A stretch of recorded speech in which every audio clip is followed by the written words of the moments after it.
우리 대전 최고의 통기타 가수십니다. 최종호님께서 오늘 특별히 축하 공연을 식전 공연으로 준비를 해주셨는데요. 박수가 필요하겠죠?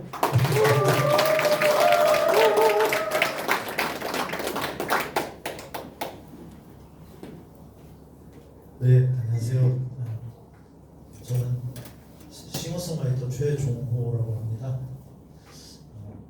저도 당원이긴 합니다. 네, 초대 가수 아니에요. 당원 맞습니다.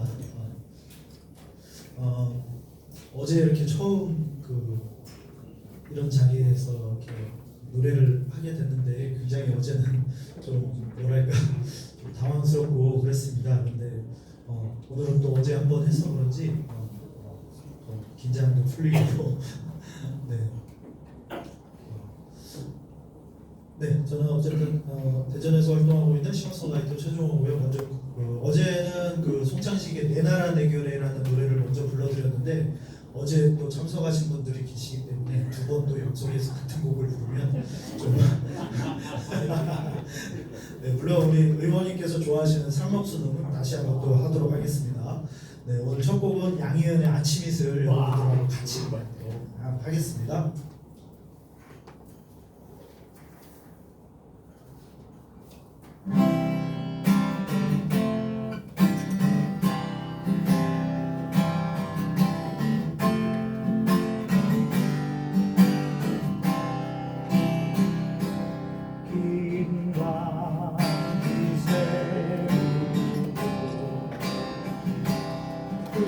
울린 마당에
근데 혹시 김민기 씨가 이 노래를 어떻게 만들었는지는 알고 계세요?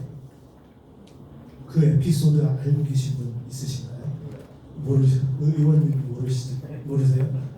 저도 한 몇 년 전에 책을 읽었는데 거기에서 봤거든요. 그 김민기 씨가 대학생인데 역시 대학생이기 때문에 다들 그렇게 시켰겠지만 술을 좋아하셨나 봐요. 그래서 어느 하루 한 늦봄이었나 봐요. 늦봄인가 뭐 그 정도 되는데 친구들하고 대학교 친구들하고 술을 진탕 마시고 필름이 끊겼대요. 필름이 끊겼는데 아침에 이렇게 막 햇살이 따가우면서 눈을 떴는데 어디서 본인이 잤는지를 처음에 몰랐대요. 그래서 일어나서 딱 둘러보니까 공동묘지였다. 그래서 이 가사를 들어보면 딱 들어맞아요.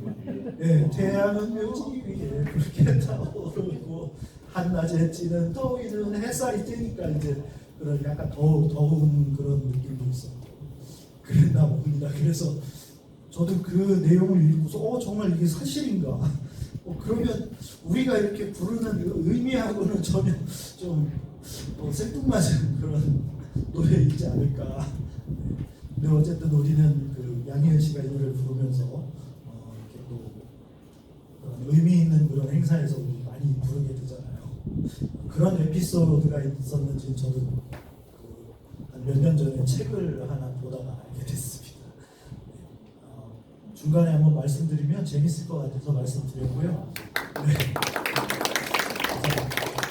네, 너무 길게 하면 또 지루하니까 상록수 보니까 또 우리 노무현 대통령께서도 굉장히 좋아하셨던 노래로 알고 있고 사실 또 그 선거하셨을 때 서대전 시민공장 공원 거기 그 추모 그 공간에서 제가 이렇게 기타 치면서 불렀던 눈물을 흘리면서 불렀던 기억이 납니다. 근데 우리 의원님도 이 노래 굉장히 좋아하신다고 그러셔서 이 노래는 이따가 부수동에서도 또 한 번 더 하겠습니다. 네, 자 상록수 같이 하겠습니다.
하나가 지고 나라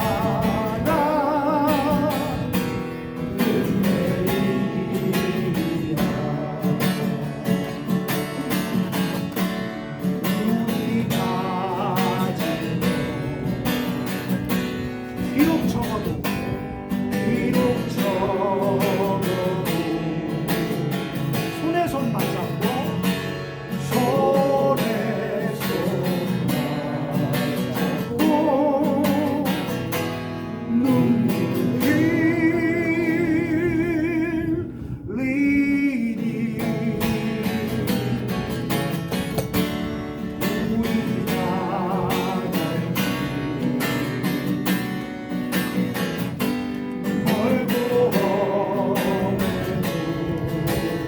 깨치고 나가 깨치고 나가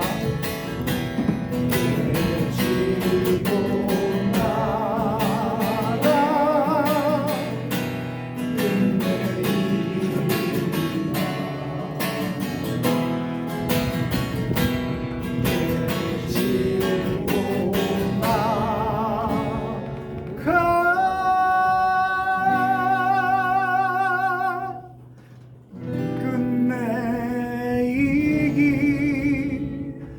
끝내이기리라.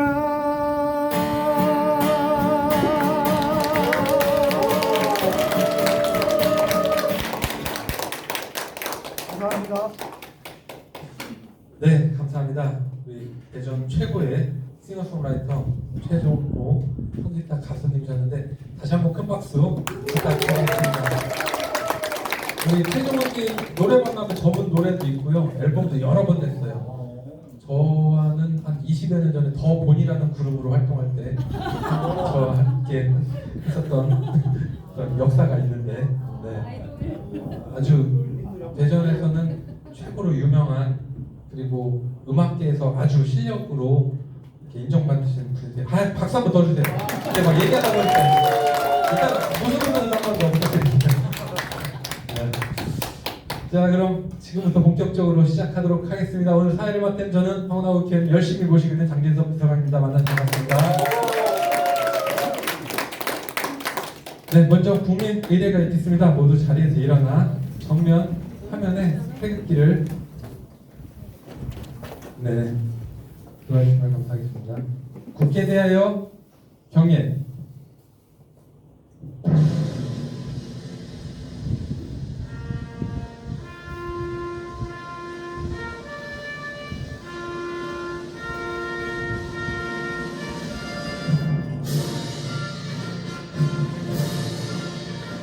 나는 자랑스러운 태극기야.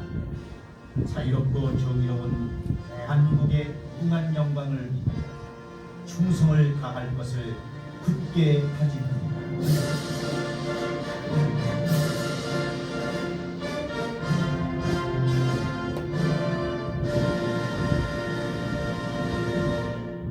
바로 이어서 성국선열 및 호국 명령과 고 김대중 노무현 대통령님 그리고 이 땅의 민주주의를 위해 희생하신 모든 분들끼리는 묵념을 드리겠습니다. 일동 묵념.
바로 모두 자리에 앉아 주시기 바랍니다. 자, 오늘 일요일인데도 불구하고 오늘 또 저희가 준비한 딱 알맞게 준비한 것 같아요. 책상과 의자를 정확하게 한 분도 빠짐없이 꽉 차서 앉으셔가지고 아주 기분이 좋습니다. 자, 이어서 이제 내 외빈 소개해드릴 텐데요. 자, 오늘 외빈이 좀 오셔가지고 외빈 먼저 좀 소개시켜드릴게요. 유성문에서 열심히 준비하고 계시고 활동하고 계신데 헌태정 전 시장님께서 참석해 주셨네요. 네. 네, 감사합니다. 또 서울 갑에서 또 열심히 활동하고 계신데 우리 법률지원단장님이시죠? 이영선 변호사님 저 뒤에 앉아 계세요. 네, 네 감사합니다. 이렇게 황운하 국회의원님의 의정 보호회를 축하해 주시기 위해서 각자의 지역에서 열심히 활동하시는데도 불구하고 이렇게 함께 해주셔서 감사하고요. 자, 우리 중구 지역위원회 운영위원장이십니다. 윤오노 운영위원장님 오늘 함께 해주셨고요. 참석해 주셨습니다. 네, 우리 중구 의원님들이십니다. 육상래 부의장님 참석하셨습니다. 네, 윤수열 부의원님, 네, 유은희 부의원님, 오은규 부의원님, 김선옥 부의원님 함께 하셨습니다. 네, 이어서 부위원장이시죠. 김완수 부위원장님 참석하셨고요. 김정훈 부위원장님 참석하셨습니다. 전병용 부위원장님 참석해 주셨습니다. 네, 이어서 상설위원장님들이십니다. 송태순 여성위원장님 참석해 주셨고요. 네, 김용자 을지로위원장님 참석해 주셨습니다. 김명희 자치분권위원장님 참석해 주셨고요. 감사합니다. 조성칠 교육연수위원장님 참석해 주셨습니다. 네, 동협의에서는 태평 1동 김정희 회장님 참석하셨습니다. 목동의 유재영 회장님 참석하셨습니다. 네, 지명직 상무위원이십니다. 최완영 상무위원님 참석하셨죠? 네, 감사합니다. 자, 이렇게 해서 우리 지역위원회 임원분들을 소개시켜 드렸고요. 이어서 이번에 있을 또 그 구청장 재선거에 도전하시는 분들 어제와 마찬가지로 간략하게 무대 앞으로 잠깐 모실게요. 호칭을 생략하겠습니다. 김경훈, 권중순, 정병용, 조성칠, 이광문, 육상래, 강철승 무대 앞으로 잠깐 모시겠습니다. 네, 이 중에 한 명 되겠지 뭐. 네. 아, 오경근, 예, 알겠습니다. 예, 죄송합니다. 네. 네. 제가 어제는 마이크를 안 드렸어요. 왜냐하면 마이크에 대고 지지를 호소하면 선거법 위반이더라고요. 확성기를 안 대고는 괜찮다고 하는데 어제 보니까 그냥 인사말만 하시더라고요. 그래서 마이크를 드릴 테니까 10초씩만. 네. 10초씩. 어제 길게 하셔가지고 제가 옐로 카드 드렸는데 이쪽부터 할까요? 예, 10초씩만 간단하게 인사드리도록 하겠습니다. 네, 반갑습니다. 저 오경근이고요. 열심히 하겠습니다. 필승하겠습니다. 안녕하십니까. 반갑습니다. 이광문입니다. 새해 복 많이 받으시고요. 열심히 하겠습니다. 감사합니다. 네, 안녕하세요. 전병용입니다. 인사드리겠습니다. 네, 새해 복 많이 받으시고요. 올해가 갑진년이지 않습니까? 여러분들 갑진년답게 값지게 보내시기 바랍니다. 감사합니다. 예, 반갑습니다. 권중순입니다. 저는 12년간 대전시 의원과 의장으로서 열심히 일했고 검증을 받았습니다. 4월 중순에는 권중순 구청장으로서 정말 멋지게 잘했습니다. 감사합니다. 안녕하십니까. 저 조성칠입니다. 올해는 진짜 여러분들 모두 좋은 일 많이 생길 겁니다. 특히 우리 황운하 의원님, 거기 도전하시는 분, 못 되는 분들 다 좋은 일 많을 겁니다. 네, 감사합니다. 안녕하세요. 황운하 국회의원실 고등한 강철승입니다. 국회의원은 황운하, 중구청장은 강철승 열심히 하겠습니다. 중구청에 화이팅! 안녕하세요. 중구의 육상래 부회장입니다. 저는 다른 말씀 안 드리겠습니다. 뭉치면 사는 거고 분열은 망하는 겁니다.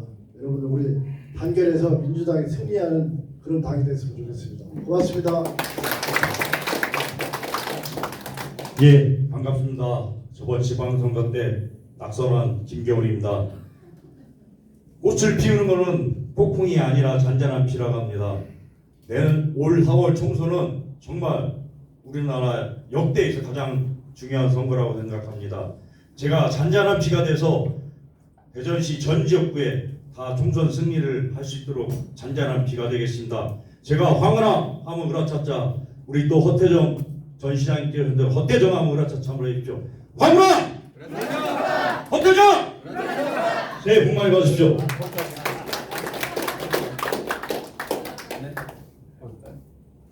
차렷, 경례. 네, 감사합니다. 보시도록 할게요. 자, 아마 이분들이 다 본인이 이제 우리 중구를 위해서 희생하고 봉사하겠다는 마음으로 나오셨으니까요. 여러분들께서도 눈여겨보시면 좋을 것 같습니다. 자, 또 우리 중촌동 패션 특허거리 상인회 김옥희 회장님 참석하셨습니다. 네, 아우 가장 크게 박수 쳐주셔야 돼요. 네. 여기 이외에 원래 오시기로 하신 분 엄청 많은데 지금 안 오셔가지고. 우리 김병곤 주말 사랑회 사무총장님도 오셨죠? 어디 계시죠? 박수 부탁드릴게요. 네, 행사 중에라도 또 새로 오시는 분들 있으면 소개시켜드리도록 하겠습니다. 제가 혹시 놓치신 분 있으면 저에게 좀 남겨주시면 행사 중에라도 소개해드리도록 하겠습니다. 자, 이제는 오늘의 주인공이신데요. 황운하 국회의원님 영상으로 먼저 만나는 시간 갖도록 하겠습니다.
지난 4년 동안의 활동을 보고드리는 시간을 갖도록 하겠습니다. 중구가 키운 사람, 중구를 키울 사람, 검찰개혁의 의로운 전사 황운하 국회의원님을 소개합니다. 황운하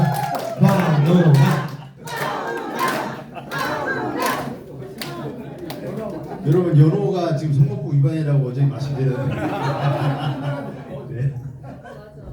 근데 제가 연호하면 안 되고, 어제 여러분들은 누군가 연호에 선 것이니까 이제 선거가 뭐 한 90일 정도밖에 안 남았습니다.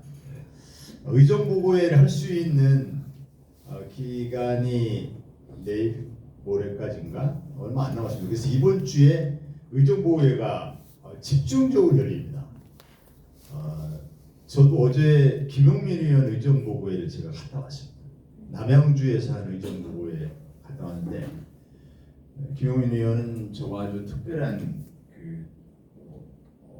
형제같이 지내는 의원이고, 서로 이제 굳게 우리 의리 변치 말고 꿋꿋하게 싸워나가자고 맹세했던 몇 명의 의원 중에 한 명이기 때문에, 제 의정부회가 어제 2시에 있었는데도 불구하고 제가 11시에 하는 의정부회 남양주 갔다 왔어요.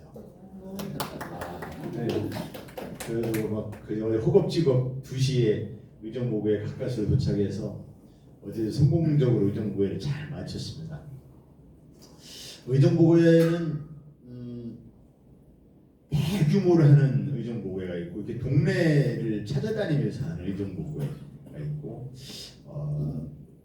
저는 그 17개 동을 다 할까 생각을 했었어요. 처음에 17개 동 다 동네별로 다 찾아다니면서 그 동네 많은 의정부회를 하려고 했었는데 일정이 도저히 안 나오더라고요. 그래서 또 작년에 제가 행사를 좀 많이 한 편에 속한다고 우리 보좌진들 투덜투덜 많이 했어요. 저한테 우리 행사가 제일 많다고. 그래서 뭔 행사 뭔 대회 뭐 봉화마을도 가고 뭐 어디 비례섬도 가고 뭐 이렇게 많다고. 그래서 그 의정부에 그러면 17번 하려는 걸 줄여가지고 3번만 하겠다 이렇게 먹고 지금 오늘 2번째입니다. 오늘 오후 5시에 이제 마지막으로 이쪽 산성동 문화동 지역 이쪽 하면은 마지막입니다. 어제도 말씀드렸지만 이번에 의정부고에는 여러분들과 이렇게 사랑방에서 간담회 하듯이 편안한 분위기 속에서 어제 카페에서 했지 않습니까?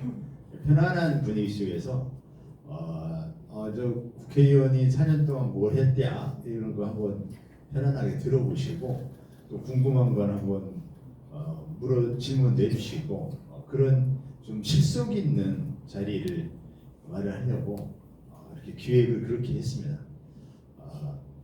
지난번에 출판기념회 때 와주신 분들 여기 다 또 와주시고 해서 출판기념회 때 대규모로 이렇게 인원이 참석한 그 출판기념회 했지 않습니까? 이 출판기념회든 의정부회든 대규모로 할 때는 사실 인원이 좀 많아야 돼요. 그때 우리 출판기념회는 아주 성공적으로 굉장히 많은 분들이 오셔서 아주 성황리에 잘 맞춰서 그래서 이번에 의정부회는 실속 있게 여러분들과 편안하게 눈빛을 마주하면서 대화하듯이 그렇게 진행하려고 합니다. 지난번에는 이제 출판기념회 때 오셨다 가셔도 제가 이렇게 뭐 제대로 이렇게 인사도 못 드리고 이렇게 어수선하게 굉장히 좀 섭섭하고 이렇게 생각하시면 어떨까 이렇게 걱정될 정도로 이렇게 무산하게 지나갔었는데 오늘은 이제 편안하게 이렇게 진행하겠습니다. 첫 번째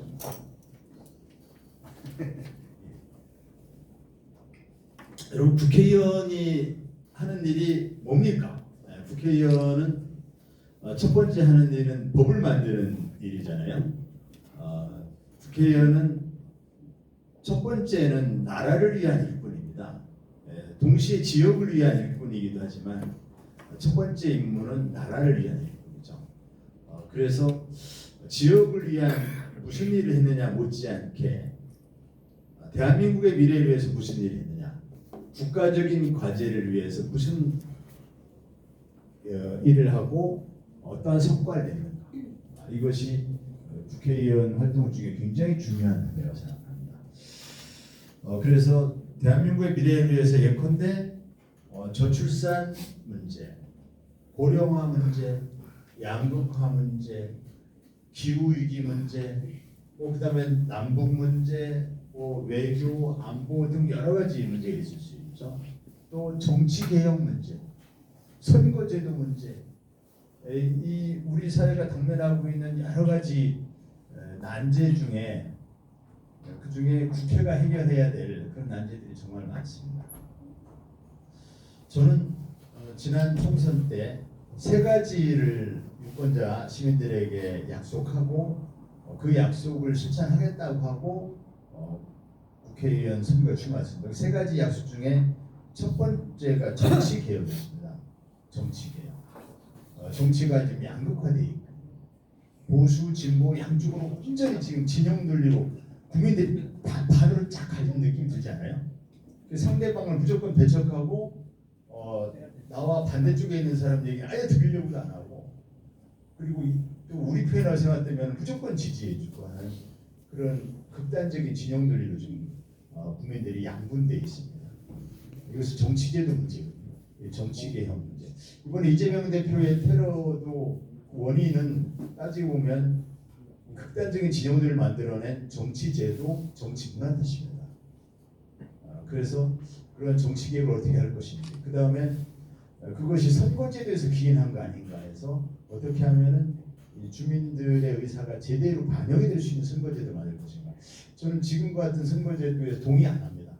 지금과 같이 양당제도 하에서 어쩔 수 없이 한 명을 선택해야 되는 그런 선거제도에 동의 안 합니다. 그리고 지금 같은 양당제도 하에서는 이 골목 정치인들이 나라 일을 할 수 있는 자질과 역량을 갖추지 못한 사람들이 골목 정치인으로서 활동하는 사람들이 국회에 와서 역할을 충분히 하지 못하는 그런 결과를 낳을 수도 있습니다. 그래서 지금과 같은 선거제도에 좀 동의 안 하고, 저뿐만 동의 안 하는 게 아니라 많은 국회의원들, 대표적으로 이탄희 의원 등 그런 의원, 이탄희 의원은 여기에다가 자기 의원직을 버렸잖아요. 그래서 이 선거제도가 안 바뀌니까 나는 의원 출마 안 하겠다고 했잖아요. 지금 그만큼 이게 우리나라의 미래를 위해서는 고민해야 되는 과제입니다. 그 외에도 뭐 말씀드리자면 무지 많은 과제들이 있지만, 저는 그 중에 제가 해야 될 과제가 정치 개혁이었고, 그 다음에 또 두 번째로 중요한 과제가 검찰 개혁이라고 봤습니다. 검찰 개혁은 한마디로 기득권 카르텔 해체다, 이렇게 볼 수 있습니다. 대한민국이 지금은 완벽하게 검찰국가가 됐지 않습니까? 근데 이전에도 검찰공화국이라는 얘기는 많이 들어왔었어요. 우리나라 검찰 제도는 세계 선진국, 문명국가 어디에서도 찾아볼 수 없는 아주 기형적인 제도입니다. 1년 내내 검찰 뉴스를 도배를 해요. 1년 내내 검찰이 압수수색한다는 뉴스가 도배를 해요. 그럼 가만히 생각해 보세요. 선진국 어디에서 이렇게 검찰이 맨날 압수수색하는 나라가 어디 있는지, 그런 외신을 어디를 봐도 그런 얘기 없습니다.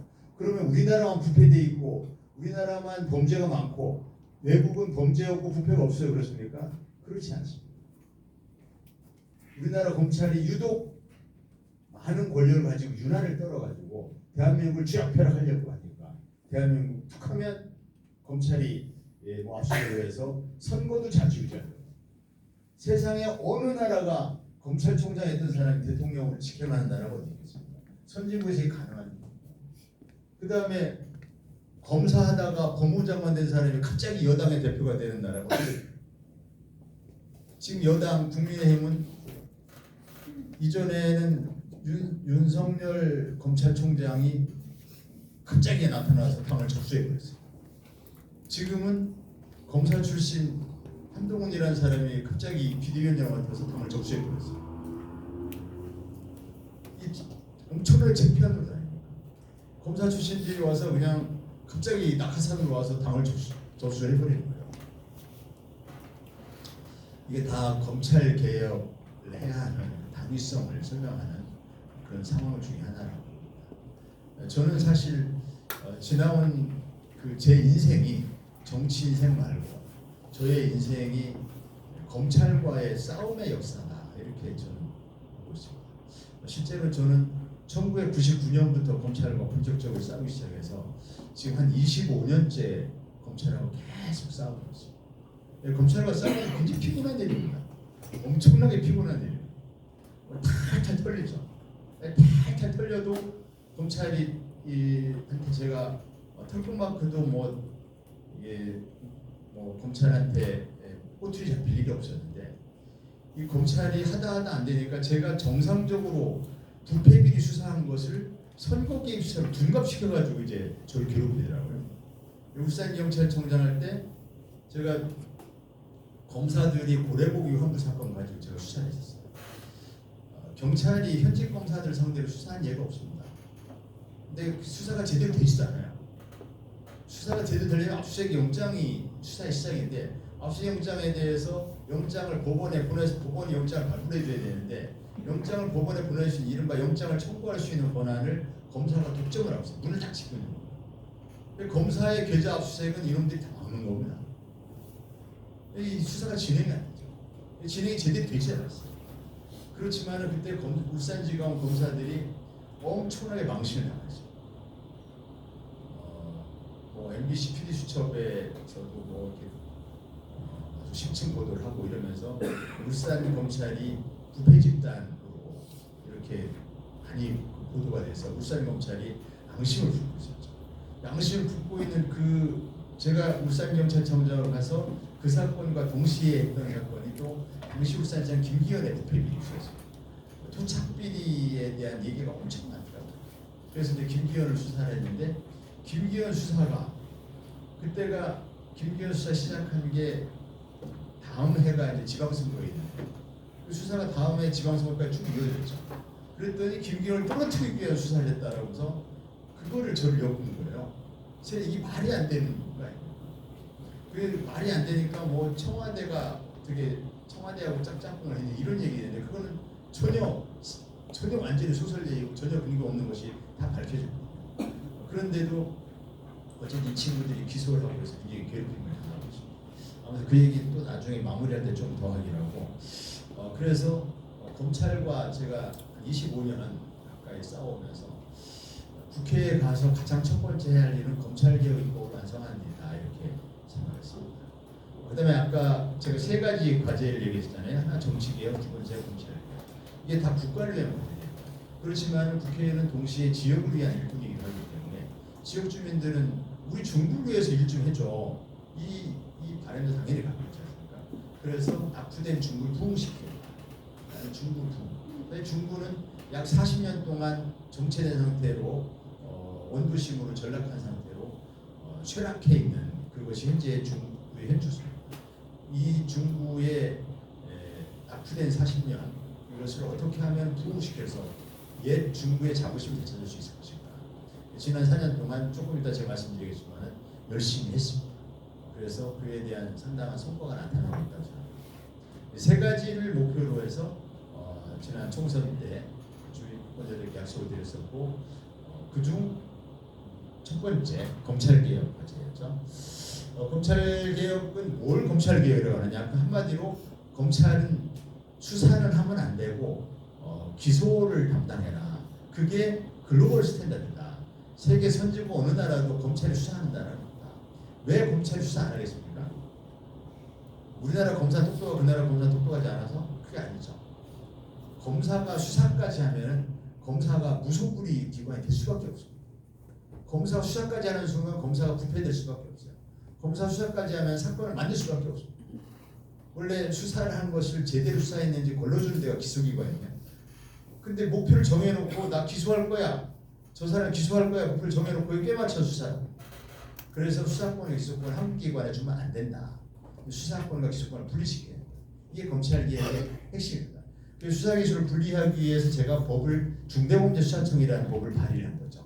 중대범죄수사청이라는 것은 검사 대신에 중대한 부패범죄를 수사하는 기관을 중대범죄수사청이다 이렇게 말합니다. 이걸 설명하자면 굉장히 길기 때문에 설명을 생략하고요. 어제 중대범죄수사청을 입법 발의했습니다. 제가 가장 역점을 줬던 법안인데 아무튼 제가 이 법을 만들었죠. 만들어서 이 법대로 검찰개혁을 하면 된다. 실제로 이 법이 이제 우리 당의 당론으로 채택이 됐습니다. 그럼에도 불구하고 이게 안 됐죠. 아무튼 그 과정은 또 복잡해서 생략하고 그 다음에 이제 저는 검사 탄핵을 좀 계속 주장해왔습니다. 검사 탄핵은 이렇게 생각하시면 돼요. 모든 공무원들이 잘못하면 다 징계 먹잖아요. 검사는 징계를 안 먹어요. 어떤 잘못을 징계를 안 먹어요.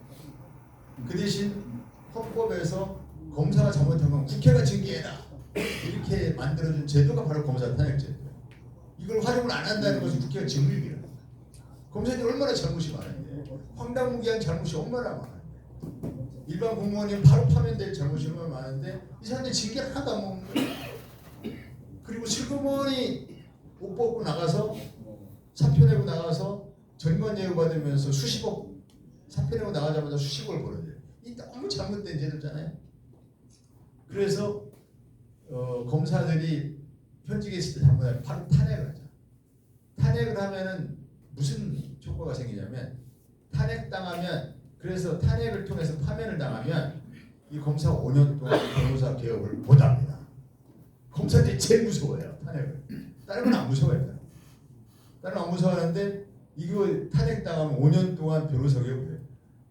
이 개업해가지고 전관 예우 받으면서 이 돈방석에 앉아야 되는데 이걸 못하는 거예요. 그러니까 이 탄핵을 하고 나면 검사들이 굉장히 조심을 합니다. 함부로 날뛰질 않아요. 지금은 엄청나게 날뛰어서 없는 범죄를 만들어내고 있는 범죄 막 덮기도 하고 그러거든요.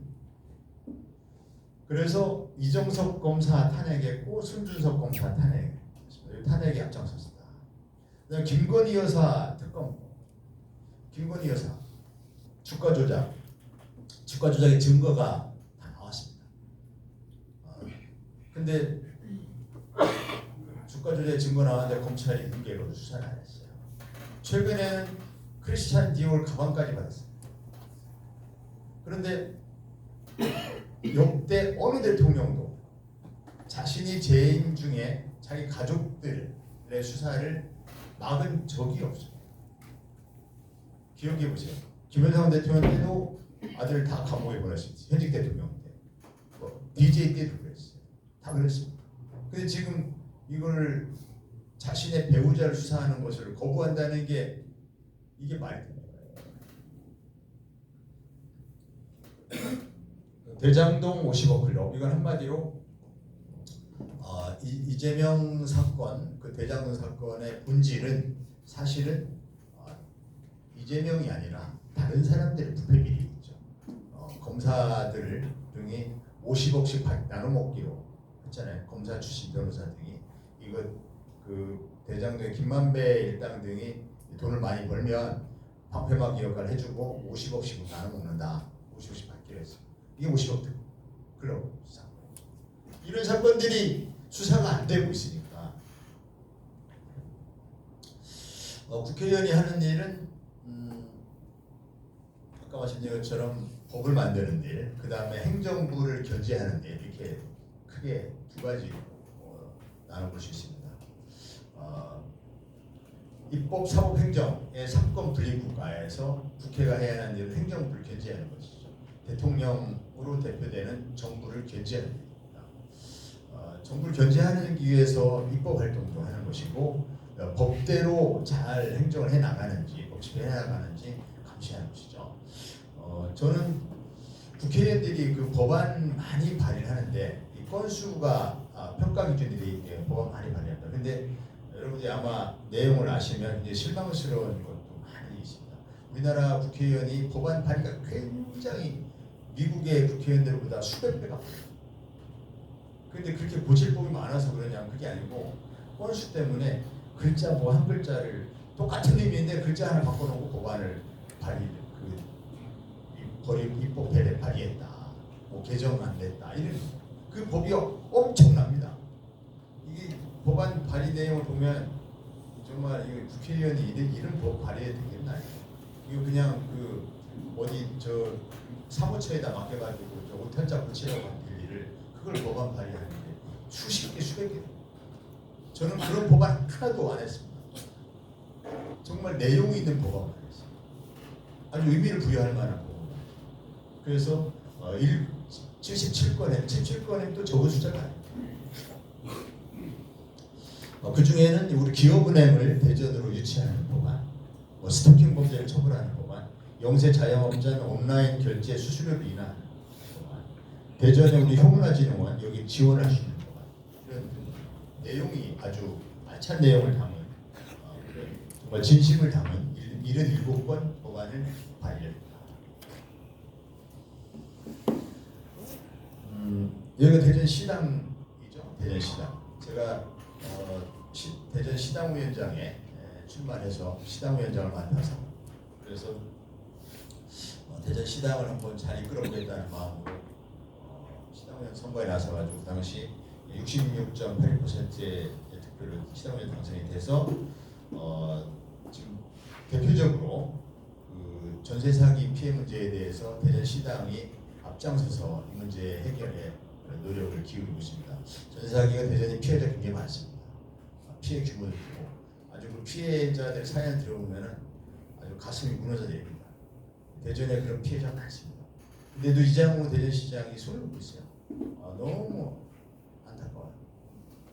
정부도 제대로 대처를 못하고 있고 시장도 대처를 못하고 있고 시당이 대전시당이 이 문제에 대해서 여러 차례 그 피해자들 만나가지고 대응책을 강구하고 있고 지금도 먼저 그 피해를 다 물어줘라. 선보상 먼저 다 보상해주고 나중에 구상권 행사하는 이런 방식으로 해결법을 찾아보자. 이렇게 입법을 지금 추진 중에 있습니다. 또 이재명 대표가 지난 단식 후에 첫 번째 민생 탐방 현장으로 대전을 좀 오시는 게 좋겠다 이렇게 건의드려서 민생 첫 번째 탐방으로 대전 시당을 찾을 수 있도록 이렇게 시당으로 위원장으로서 그런 역할을 했다는 말씀을 드립니다. 국회의원은 토론하고 공부할 줄 알아야 됩니다. 골목 정치로 국회의원을 할 수는 없습니다. 국회의원은 국정의 현안을 파악할 수 있습니다. 또 해법을 제시할 수 있어요. 그러려면 계속 토론하고 공부하고. 물론 민생 현장을 가서 시민들 손 붙잡아주고 시민들 말씀 듣는 거 굉장히 중요해요. 근데 그게 전부가 아닙니다. 국회의원은 결국 국정 현안을 파악할 수 있는 능력이 돼요. 국회의원이 국정을 다룰 수 있는 능력이 없는 사람을 국회에 보내면 결국 국민들의 삶이 그만 후퇴하는 거죠. 국정 현안을 다룰 수 있는 능력을 가진 사람은 국회에 보내죠. 저는 그래서 토론회를 많이 했습니다. 우리 시당에서도 토론회를 많이 가졌는데 대전시에서도 토론회를 많이 가졌지만 여기 있는 건 지금 대전시에서 하는 토론회 쭉 소개되는데 이거 말고도 국회에서도 정말 토론회를 많이 해서 토론회를 가장 많이 연 의원 중에 한 명. 토론회를 열면 돈이 꽤 들어갑니다. 그 발제자, 토론자 다 돈 줘야 되잖아요. 발제자, 토론자 해하고 뭐 인쇄비하고 등해서 한 200~300만 원씩 들어갑니다. 그래도 계속 했어요. 비용을 여기다 많이 썼어요. 그래서 토론회 제가 보니까 66건의 토론회를 했더라고요. 굉장히 많이 해요. 서울에서 한 거 66건. 엄청나게 많이 한 거. 일일이 소개시켜드릴 수는 없지만 어쨌든 토론을 많이 해서 국정 현안을 파악하고 또 우리 국가의 우리 미래를 위해서 우리가 지금 어떤 과제를 어떻게 인식하고 어떤 해법을 찾을 것인지에 대해서 고민하고 토론했었다라는 말씀을 드립니다. 다음 국정감사. 국회의원의 활동 중에는 이 국정감사 이거 빼놓을 수가 없죠. 아까 말씀드렸잖아요. 국회의원은 입법 활동, 법을 만드는 거하고 두 번째는 행정부를 감시하는 역할이다. 정부가 일을 잘하는지 잘못하는지 이걸 감시하는 거예요. 이게 바로 국정감사죠. 국정감사는 매년 가을 정기국회 때 하게 됩니다. 국정감사 때 저는 산자위도 하고 정무위도 하고 운영위도 하고 이렇게 했는데 대충 말씀드리면 서민금융부담 완화와 금융소비자보, 국가균형발전과 대전 중부의 부흥, 윤석열 정부의 고물가 보완율 고이자, 후쿠시마 오염수 방류 문제, 그 홍보도장물 통상 이전 문제, 또 변동금리에 따른 전세대출 이자 부담 완화 문제, 보이스피싱 범죄 예방 문제, 자영업자 온라인 수수료 복제화 등의 이런 문제들을 국정감사에서 심도 있게 다루었다.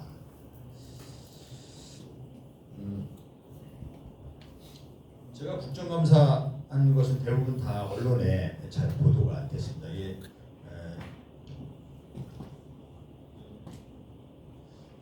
사실 어제도 말씀드렸었는데 저는 이제 경찰을 오래 근무하면서 제가 경찰 중에 주로 수사 파트에 일해왔고 중요한 사건, 큰 사건 때는 항상 제가 그 수사를 맡거나 중심에 있었습니다.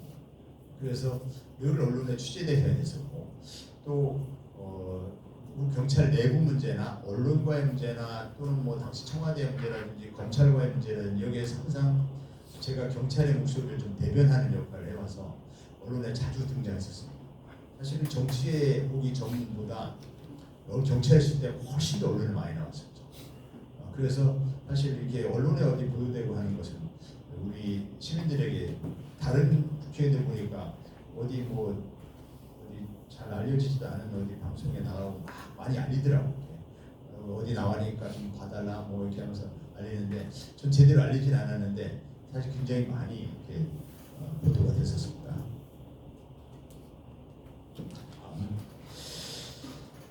역시 이제 국회의원이 지역을 위한 일 중에는 국비 확보 일이 이제 가장 큰 일이죠.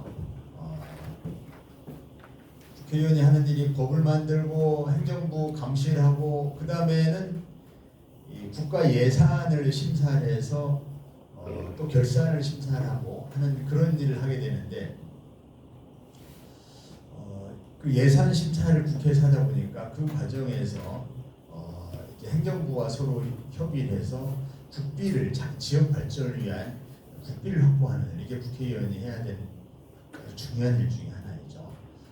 또 이 행정부와 협의를 해서 주로 단체장들, 그러니까 기초단체장인 구청장이나 또는 광역단체장인 시장과 또 협의를 해가지고 단체장, 구청장이나 시장이 주로 사업계획을 짜고 이거에 국비가 필요하니까 국비를 달라, 국비를 받아달라, 이렇게 국회의원들과 협력해서 사실 그래서 지역 발전을 위해서는 단체장과 국회의원이 한 당이 되면 좋지만 당이 달라도 서로 긴밀하게 협력을 해야 됩니다. 지금 이장호 시장도 국회의원들이 전부 당이 다르잖아요. 전부 민주당이고 시장은 국민의힘인데 협력을 해요. 그래야 대전 시민들이 좋습니다. 그런데 시장이 좀 그런 마인드가 부족해서 좀 안타까운데 그러면서 손해는 대전 시민만 보게 됩니다. 중구 발전을 위해서 국비 확보를 해왔다. 2021년에 197억 했는데 2022년에 286억, 2023년에는 435억 이런 식으로 국비 확보 개선이 늘어났고 행안부의 특별교부세, 교육부 특별교부금 이것은 이제 국비 예산과는 별개로 교부금이라는 게 또 별개로 있습니다. 그래서 교부금을 가지고 이것은 교육청 또는 중구청, 구청에서 요청하는 것, 또 교육부에 요청하는 것, 그것을 국회의원이 요청을 받아들여서 서로 협의를 해서 어떤 우선순위 사업을 정할 것인가 정한 다음에 그것을 행안부나 교육부에 요구를 해서 반영되도록 하는 그런 일을 봐요. 그 다음에 우리 그 중구 발전을 위한 여러 가지 일 중에 트램 뭐 제가 한 일은 아니지만 트램이 어서 빨리 좀 개통이 됐으면 좋겠다. 과거에 트램을 하니 지하철 하니 무슨 이거 뭐라고 했죠? 자기 무상 열차라니 뭐 이런 여러 얘기가 있다가 이제 트램으로 정하고 어쨌든 트램이 됐든 뭐가 됐든 빨리 돼야 되는데 속도가 너무 늦고 그러는 사이에 이제 공사 비용은 자꾸 늘어나고 그래서 지금 공사 비용이 1조 처음에 한 7천억 정도 써있는 것이 지금 1조 4천억까지 이렇게 올라갔습니다. 어쨌든 이렇게 예산이 늘어날 때마다 국회에 가서 사정을 해가지고 예산을 늘리는 그런 과정에서 국회의원의 역할이 있게 되죠. 도시 침수 대응 사업이라는 것은 한마디로 홍수 대응을 말하는 겁니다. 특히 우리 산성동, 문화동, 유천동, 특히 이제 문화동, 유천동, 그중에 유천동 또 태평동 이 지역이 비가 오면은 상습적으로 침수되는 지역이 있습니다. 그것이 침수가 안 되도록 하수관로를 정비하거나 넓은 큰 하수관로를 붓거나 하는 방법으로 해서 침수 대응 사업 이것을 그래서 지금은 이제 유천동도 지난번에 가니까 지금 비와도 이렇게 침수가 안 된다. 그것이 아직 지금 진행 중이고 완공이 안 됐는데 이 완공이 되면 비가 많이 와도 유천동 침수되는 일이 없을 것이다. 그 말씀 드리고 충청권 광역철도 1단계 건설 사업 이것도 뭐 제가 하는 사업은 아니고요. 이미 진행 중인 그런 사업인데 이것이 총 2,694억인데 지금 단계별로 여기 보면은 있잖아요. 여기 이쪽 계룡부터 해가지고 도마로, 문화로, 용두, 중촌, 우정으로 해서 이렇게 신탄지를 연결하는 이것이 충청권 광역철도 1단계 사업인데 이것이 빨리 진행이 되도록 이렇게 예산 확보하고 독촉을 하고 하는 일이 역시 국회 일입니다. 그다음에 KTX역 여기 서대전역 KTX는 이제 7,192억 원의 직선화 사업에 7,192억이 들어가는 건데 아직 이게 확정된 사업은 아닙니다. 이것은 서대전역의 KTX가 확 줄어드는 것은 이쪽에 오송에서 공주로에서 익산으로 직선을 쭉 빼가지고 그래서 호남 사람들이 이쪽 가수원에서부터 논산 가는 구간이 꾸불꾸불 돼 있거든요. 그것이 평균 속도가 100km가 안 나옵니다. 완행 열차죠. 100km가 안 나와. KTX는 300km씩 달려야 되는데 그게 꾸불꾸불 돼가지고 그래서 거기를 통과하는 것하고 이쪽 오송에서 공주에서 익산으로 쭉 빼는 거하고 1시간씩 차이 나요. 그러니까 저쪽 호남에 있는 분들은 그쪽으로 말고 이쪽으로 좀 빨리 다니게 해달라 이렇게 된 거잖아요. 그러다 보니까 서대전역의 KTX가 수출이 됐죠. 그때 우리 정치인들이 그걸 막았어야 돼요. 어떡하든지. 근데 그걸 못 막아가지고 많이 줄었었는데 이것을 다시 드리려면 그 국토교통부나 KTX만 코레일만 붙잡고 늘려라. 이 절대 안 됩니다. 제가 여기 하도 들들 보니까 거기서 한 3편을 늘렸어요. 근데 그 늘린 기차를 제가 많이 이용하는데 그 기차 타면서 너무 미안합니다. 그 기차가 한 9칸쯤 되는 기차인데 몇 명 안 타는 한 포차에 한 양 거기에 저 혼자 타고 내려올 때가 많습니다. 그러니까 거기 어떻게 늘려달라고. 그래서 저쪽 광주까지 가는 손님들이 타야 그래야 이게 너무 큰 적자를 보면 늘려달라고 할 수가 없잖아요. 근데 그거를 적자를 안 보게 하려면 이 직선화 사업이 돼야 됩니다. 직선화 사업. 가수원에서부터 논산까지 그 구간을 이직선 빼야 된다. 그게 한 7천억 정도 들어가요. 이것은 현재 확정된 사업은 아니고 예타 사업입니다. 타당성 조사를 해가지고 아마 타당성이 통과돼서 진행이 될 걸로 그렇게 예상하고 있습니다. 진행이 되도록 해야죠. 다음 이제 동네별로 우리 중부 지역에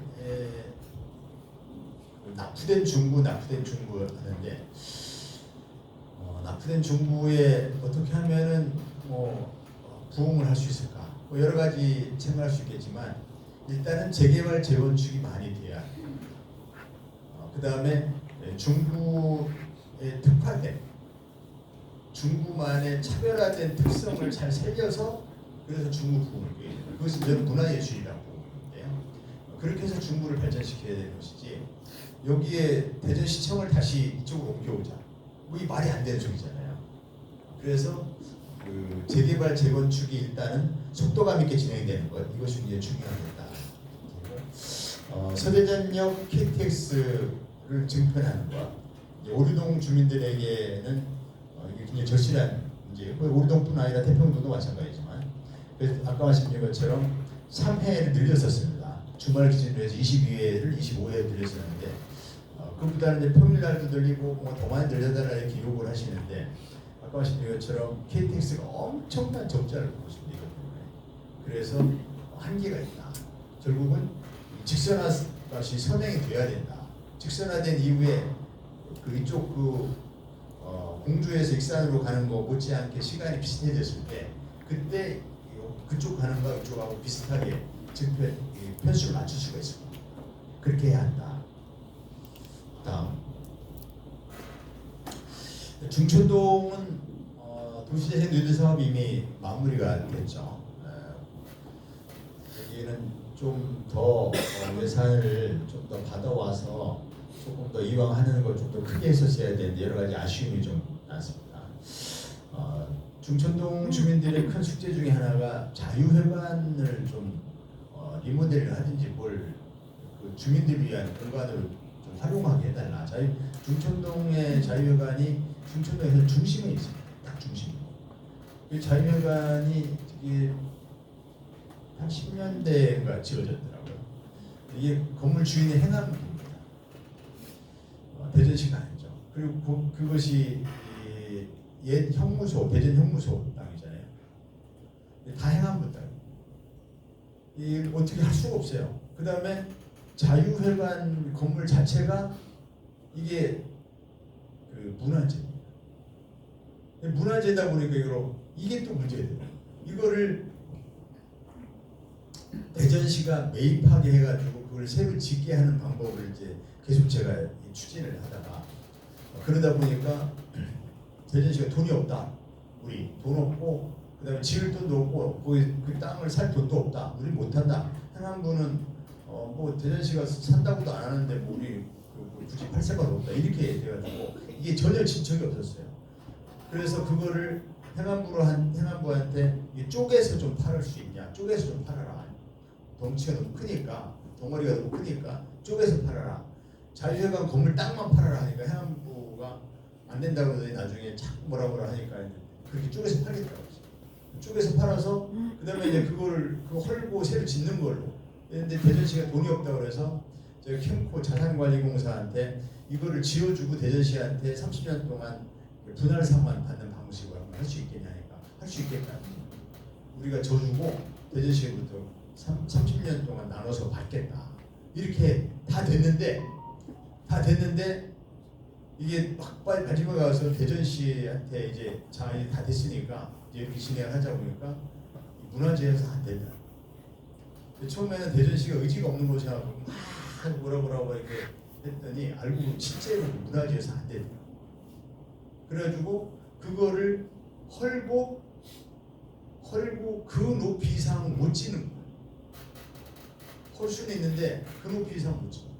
또 그 넓이 지금 건물 차지하고 있는 건평 이상으로 넓힐 수도 없는 거예요. 그렇다면 그게 무슨 의미가 있나요?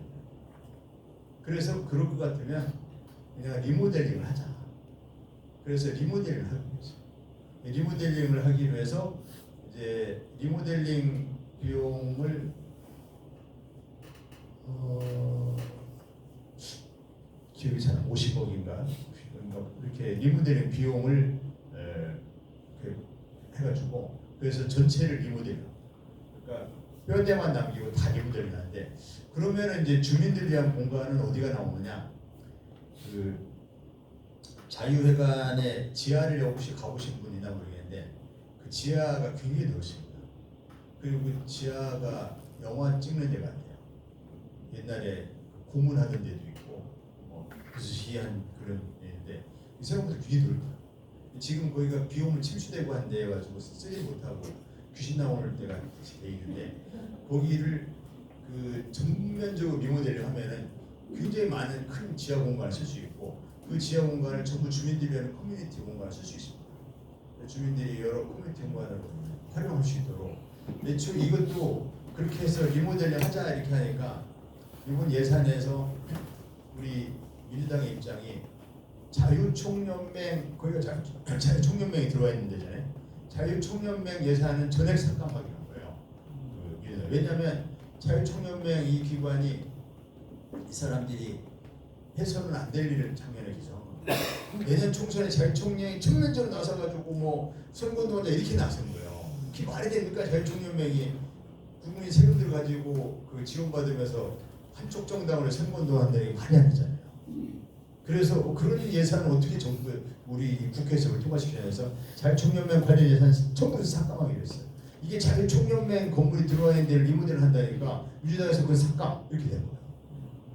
그래서 그거를 부랴부랴 이거는 자유총연맹이 아니고 주민 커뮤니티고 막 이렇게 막 설명을 옮겨질 해가지고 그래서 죽었다는 그 예산을 해놔가지고 그래서 이제 내년부터 안전진단부터 시작해가지고 내년에 이제 9천만 원 안전진단 비용, 안전진단 시작해서 예산이 이제 이 안전진단은 내년 비용이고 이제 단계적으로 그 다음에 해가지고 이 리모델링이 다 될 겁니다.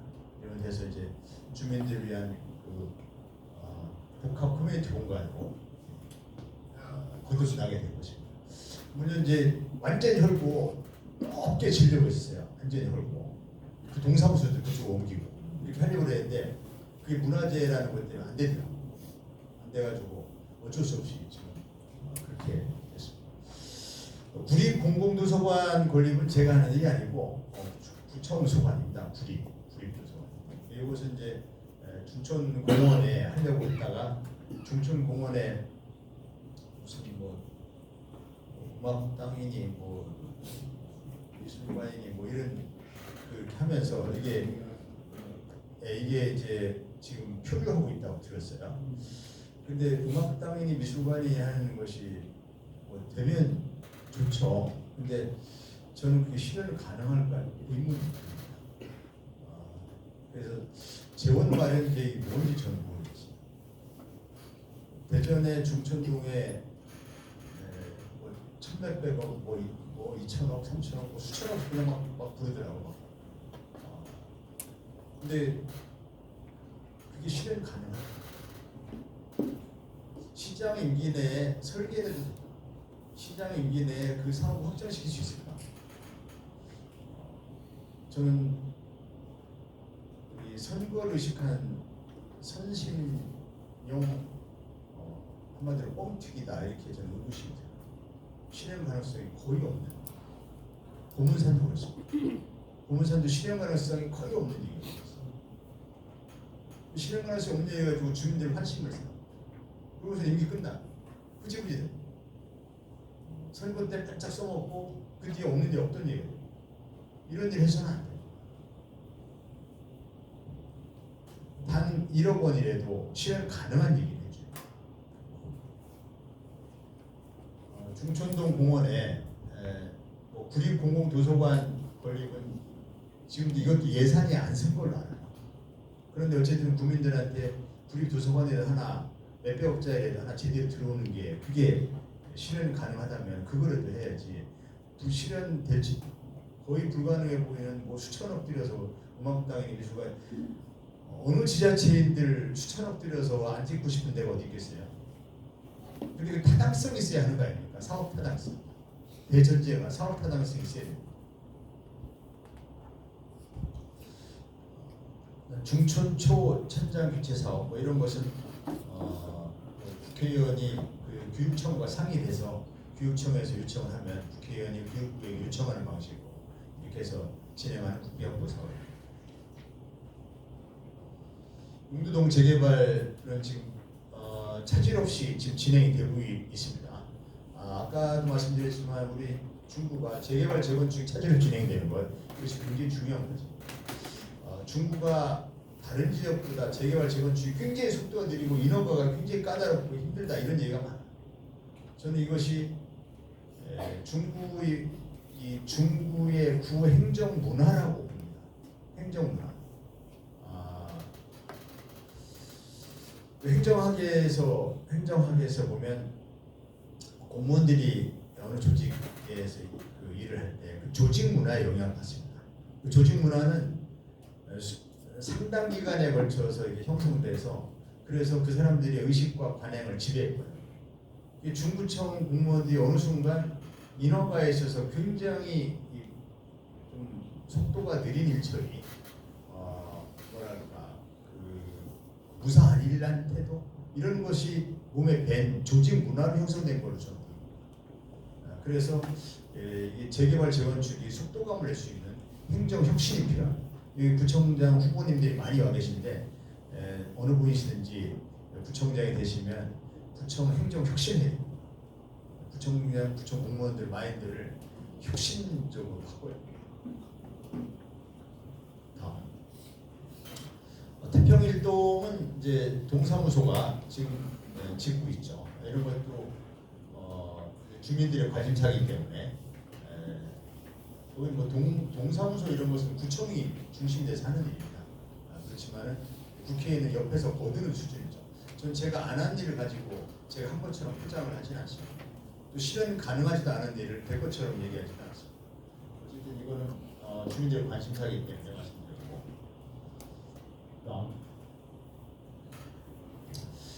태평이동은 유천 변전소 이거는 제가 한 일입니다. 이건 전적으로 제가 한 일. 뭐냐면 이제 버드네 아파트 거기 정문 쪽에 변전소가 있었는데 버드네 주민들이 변전소를 옮겨달라 하시더라고요. 그래서 한국전력한테 옮기자 하니까 도저히 안 됩니다. 전국에 있는 변전소 다 옮겨야 됩니다. 한점 망합니다. 안 됩니다. 그러면은 뭘 할 수 있는 게 뭐냐 하니까 최대한 그 좀 주민들의 요구사항을 들어주겠다. 그래서 외관을 예쁘게 리모델링하고 조명, 조경 이런 거 좀 하겠다. 이래가지고 유천 변전소 외관 리모델링 사업하고 조명, 조경 개선을 하는 그 사업을 해서 그래도 그 보드네 아파트 주민들한테는 선물이 됐습니다. 이걸 옮겨달라 이렇게 말씀하셨지만 오늘 그거 저한테 와서 계속 쪼르던 회장이 안 오셨는데 안수구 회장님 그분이 엄청나게 쫄랐었어요. 그 보드네 아파트 입주자 대표분들 우르르 함께 오셔가지고 그래서 국회의원 면담 한다고 이렇게 하면서 사진 찍어가지고 이제 국회의원이 다 해준다고 했다고 우리 말씀하시고 아무튼 제가 압박을 많이 받아서 한전한테 이제 많이 좀 얘기해서 리모델 사업을 하게 됐습니다. 신평초 다목적 강당 주류실 보수 16호 이런 것도 교육청하고 협의를 해서 진행하는 국비 확보 사업입니다.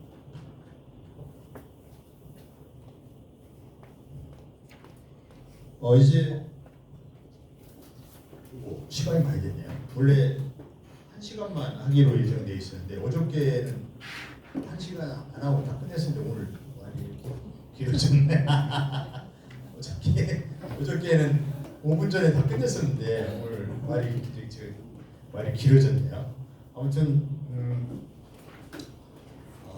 요 의정 보고는 요 정도로 마치고요.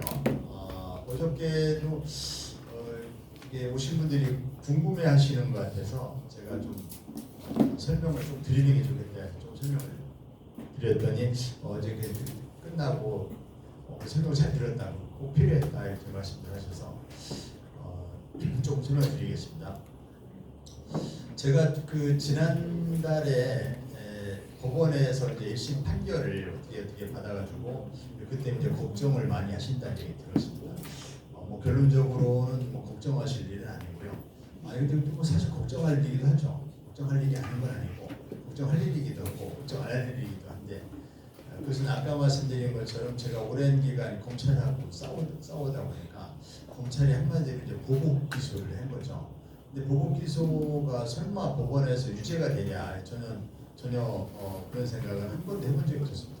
그래서 당연히 무죄가 될 것이다라고 생각했는데 이 사람들 때문에 재판받는 것도 너무 귀찮고 힘들고 스트레스 받았는데 이제 1심 재판이 끝나면 좀 홀가분해지겠지를 생각했는데 법원이 터무니없이 이제 검찰 얘기를 그냥 검찰이 소설 쓴 걸 그냥 그대로 받아들인 거더라고요. 법원이 왜 그랬는지 저는 짐작가는 바는 있습니다. 또 제가 전문가들한테 얘기를 들어봤어요. 그랬더니 또 법원에 있는 분한테 얘기를 들어봤어요. 그랬더니 이렇군 저렇군 해서 법원 1심 법원은 이렇군 저렇군 해서 믿을 수가 없다. 1심 법원의 이렇군 저렇군 해서 압력에 취약하다. 어쩌고 해서 그렇다. 그래서 이제 그렇구나 하고 2심에서 항소심은 그렇게 압력을 쉽게 받지 않는다. 항소심은 터무니없는 재판을 하지 않는다. 물론 항소심도 압력받는 경우도 있기 때문에 완전히 그렇지 않다라고 얘기할 수는 없지만 가능성이 훨씬 적다. 근데 무엇보다도 이것은 정치적으로 판결했기 때문에 민주당이 이번에 총선에서 이기고 황 의원이 재선하면 이건 100% 무죄다. 그게 아니 재판이 어떻게 선거와 무슨 관계가 있나? 이거는 그게 아니다. 이거는 정치들로 재판하는 거기 때문에 그래서 그건 당연히 무죄가 된다. 그렇기 때문에 여러분들께서 걱정하실 일은 선거 시기는 다 해결되는구나 이렇게 생각하시면 됩니다. 이거는 무슨 잘못이 있어서 재판하는 게 아니고 토론만큼도 떳떳하지 않은 일이 있는 것이 아니라 저는 떳떳한 일만 했습니다. 해야 될 일만 했습니다. 김기현 부패 비리 수사한 것이고 검사들 고개고기 부패 수사 해야 될 수사만 한 거. 근데 그거를 이 친구들이 이제 엮어가지고 없는 사건을 만들어서 뒤집기 쉬운 거죠. 그게 본질이기 때문에 그래서 그거에 대해서 여기 계신 분들은 자신 있게 그걸 황운하는 일도 잘못이 없고 검찰이 사건을 뒤집어 씌웠는데 법원이 어디 형벌을 받았는지 그렇게 됐다더라. 그래서 그건 항소심에 당연히 문제가 나올 것이고 그로 인해서 조금 더 황 의원 물론 흔들림이 전혀 없고 우리 민주당은 흔들릴 게 없기 때문에 이 대해서 전혀 걱정이 됩니다. 우리 중부 유권자들의 대표인 황운하 의원은 떳떳하고 당당하고 또 한순간을 살아도 당당하게 살아왔고 정정당당하게 살아왔고 앞으로도 그럴 것이기 때문에 유권자들이 생각하는 자랑스러운 우리 지역 국회의원이 될 것이다. 이렇게 자신 있게 홍보해 주시면 고맙겠습니다. 감사합니다. 그러면 이제 마치고 혹시 질문이 있으신 분들은 오늘 날이 추워가지고 그런지 오시기로 한 연세가 높으신 분들이 안 오시네. 이분들이 추워가지고 지금 오시려다가 다 집으로 다시 돌아가신 것 같아요. 네, 4년간의 의정 활동하셨던 내용들을 토대로 해서 혹시 질의 있으신 분들 말씀하시면 간략하게 또 님께서 직접 답변하는 시간 갖도록 하겠습니다. 이런 기회가 또 많지 않잖아요. 또 이 기회를 맞아서 질의 있으신 분들 질의가 없나요? 없나 본데요. 어저께 그 가선거구에서는 질문이 좀 많더라고요. 그리고 이게 끝나고 나서도 어떤 분이 내가 이거 질문하려는데 이거 내가 질문하려고 그랬는데 나한테 기회를 안 줬다고 하면서 하시는 굉장히 말씀이 많은 그런 일이 있었는데 이쪽에 우리 나선거구는 특히 이 가선거구보다는 연령보다 훨씬 젊은 대표이에요. 특히 목동은 엄청나게 그 중부에서 제일 젊은 동네입니다. 50대 이하 인구가 70%를 차지하는 가장 젊은 지역이고 중천동도 지금 프로지오 등 들어가가지고 굉장히 젊어졌고 태평동도 젊은 분들이 많습니다. 어저께 가선거구 저쪽 그 배사동, 문창동, 석교동 이런 지역보다는 젊은 분들이 많고 그래서 정치에 관심도 더 많고 굉장히 균형감 있게 판단하시는 분들이 많이 계십니다. 그래서 우리 민주당 대전 시당인데 민주당 시당도 여기 나선거구 여기에 위치하고 있지만 민주당은 믿을 때가 나선거구입니다. 나선거구가 믿었고 여기에서 민주당이 항상 이깁니다. 나선거구에서 항상 이기고 가선거구에서 항상 패야. 나선거구에서 많이 이겨가지고 그래서 그 완해를 하고 그렇게 하는 지역입니다. 정치 의식이 가장 높고 또 민주당에 대해서 지지하는 시민들이 유권자분들이 많으신 그런 지역입니다. 여기 계신 분들이 그 중에서도 또 민주당을 지지하시는 분들이 여기 와 계시기 때문에 나선거구에서 여러분들이 민주당의 지지 기반을 더 넓힐 수 있도록 총선에서 민주당이 압승할 수 있도록 많은 역할 부탁드리면서 오늘 이렇게 날씨 추운데 일요일날 의정보고에 함께해서 대단히 고맙습니다. 감사합니다. 네, 이상으로 마무리하고 단체 사진을 찍을 텐데요. 단체 사진 찍기 전에 우리 간단하게 제가 그 준비한 캠페인이 좀 있어서 짧게 설명을 좀 드리도록 하겠습니다. 2024 총선 승리 캠페인이고요. 마주하세, 전화하세 캠페인입니다. 다음으로 넘겨주세요.